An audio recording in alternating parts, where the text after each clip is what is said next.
Di mo nakita mga birthday mo? Sabi ko, yung minayday ko, sana magkajowa na ako. Nilagyan ko pa yung iyak doon, pero tinawanan pa rin. Masaya ka na. Ang ina mo, ilago mo sa akin, sige. Ang ina mo, sinusulan mo lang siya. Ang ina mo. Alam nyo girls, kami mga lalaki, mabilis masaktan. Kaya yung sa babae sa tinola, kadiri ang diputa. Ano kala nyo sa amin laluan? Pagtapos nyo gamitin, tapon nyo na lang. Ikaw, Joy, kaya ka bala, kaya kulungkot.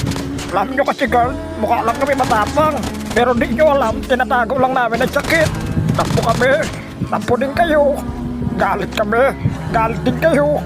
Minsan, di ko alam kung saan ako lulugar. Ganyan naman kayo mga girls eh. Kaya kayo, sinasaktan kami.